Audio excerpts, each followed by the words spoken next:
Hi, this is Shirley from Good Enough. I've come to you today with another story, and this story is called A Dog's Answer to Prayer. But it isn't just any dog. It's our dog, Cassie. Cass, come on up. Run.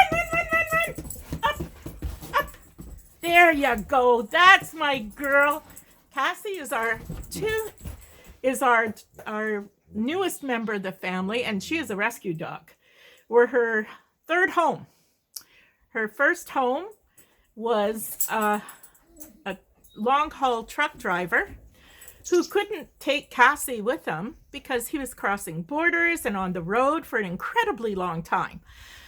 So Cassie was stuck in an outdoor run with no shelter in the cold of Canadian winters, or the rain or whatever, even in the hot sun. And the neighbors would come by once a day to feed her and to let her out for a little bit.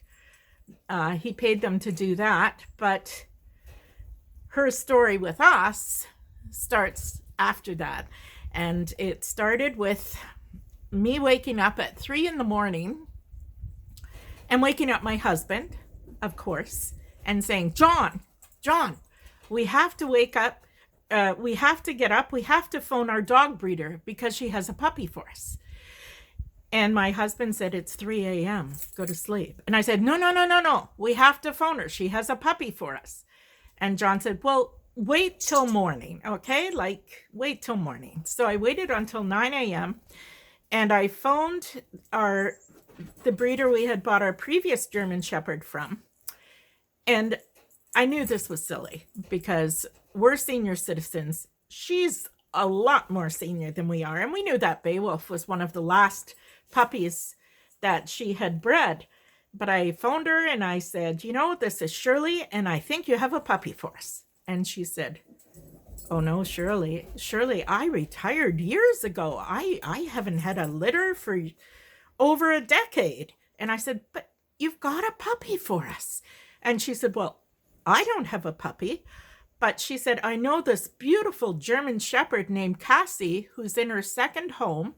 She's a rescue dog, and her owner cannot look after her. She's going to have her put down this Friday. She's made an appointment at the vet's to put her down. And this was a Wednesday. I said, well, give me the woman's name because that's my dog. And so we phoned the woman, and of course, she was very startled. I mean, this phone call came out of the blue, and I said, we'll take your dog. We want your dog. Don't put her down. And she was very leery. We invited her out to dinner to see that we would give Cassie a good home. And she was very, very leery. And I don't blame her. She didn't know us. So she asked if she could bring her sister. I said, of course, both of you come out, bring Cassie, and we'll have dinner and we'll see what happens. And I knew I wanted the dog. We just had to convince her that Cassie shouldn't be put down. And the problem was this woman had rescued Cassie in good faith. However, she was a lawyer who worked incredibly long hours. And so Cassie would be locked in the house, in a cage in the house, for up to 15, 16 hours a day, never being let out. And of course, she was young. She wasn't even 2 years old at this point. And so whenever she went out on the leash, the woman couldn't control her. I mean, there was absolutely no way. There was no relationship. And it got to the point where Cassie would not listen to this woman. She would not go in the cage. She wouldn't do anything the woman wanted. And it was not a good situation at all. And the woman just thought Cassie was aggressive and had decided to put her down. So when she came to dinner, Cassie took one look at my husband and she totally fell in love with John. And that was it. She was so happy, so content to be with him. And we ate. And then after dinner, John said, let's take Cassie for a walk through the woods because we have 100 acres and we have two two fields that aren't huge, but the rest of it is all woods with a river going through it, several sets of rapids, a couple of islands, and, well, here, let me show you a little bit of the outside of our house. So there's the river, and you can see there's a lot of tracks on the river. Cassie likes to move, and there's the woods, and there is the trail that Cassie and John like to travel on. So, to make a long story short, Cassie and John set off, and the woman had the leash, and I mean, Cassie wasn't having any part of the leash. And the woman said to John, "But aren't you afraid she'll run?" And John said, "Of course she'll run. That's the point. We want her to run. We want her to burn some energy.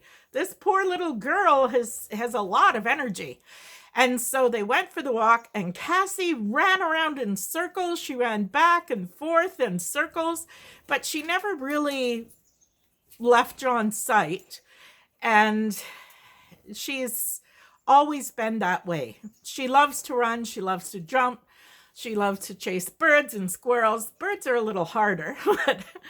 And so we kept Cassie, and we've never looked back. And so I know myself that when I woke up at 3 a.m. and I knew I had to call our breeder, I knew that that was God talking to me. We've always been a faithful Christian family, and I knew that it was God talking to me. I knew because it was silly. I knew because it was completely foolish. I knew that our breeder was older than we were. We've been retired for years, and she's been retired longer. But there was that conviction. And I think when you are convicted to do something, and it is a call to save a soul, whether it's a German Shepherd soul or whatever, and even though it seems completely foolish, that's when the Lord is talking to us. And when I reflect on it now, I know that was an answer to prayer. And I know it wasn't my prayer. At that point in our lives, we didn't feel the need for a dog. We were quite happy. But I mean, we love all animals, and we've had dogs previously. And I knew that it was Cassie's prayer. The Lord was answering Cassie's prayer. She was in such a bad situation, and she had been in a bad situation since she'd left her mom as a puppy. And it wasn't her fault. She's a wonderful dog. Yes, she has issues with leashes, but we live on 100 acres. And we're a mile from the road, and it's a dead-end road, and we're the only people on the road. So we don't really need a leash. We have one in case we ever need it, but we don't use it with her. And maybe she won't get into a cage again, but we don't have a cage in the house. When we take her to a kennel, we have done that on occasion when we've gone on vacation, and she has no problems whatsoever. She's friendly, she's happy, she will always be energetic. I think she was cooped up so much in her younger days. She's going to be 4 in April, and we love her to pieces. And I think that we need to reflect on the fact that if God will listen to a German Shepherd's prayer and answer it with giving her a new life in a new home with all this acreage and rivers and wildlife, if God can listen to Cassie's prayer, he can listen to ours. And we forget that so much because sometimes we forget that God has a plan for us, and that it can sound silly at the time. It can sound like complete foolishness, like when you have this conviction to phone a person for a dog when you know they're not breeding dogs anymore. It can maybe make no sense at all. But I think we need to take comfort in knowing that God listens not just to us, but to all of his creatures. He loves all of us, whether it's the chickadees that are at the bird feeder now, or Cassie, or you, or me. God loves us all. He has a plan for all of us. And we need to just sometimes relax and give in to God's love and listen to that plan. And maybe it won't make sense at the time, but it will make sense eventually. And so I hope you'll take Cassie's story as a story of encouragement, of hope, of a concrete example of God's love and God's care and God's plans. This is Shirley from Good Enough. Bye-bye.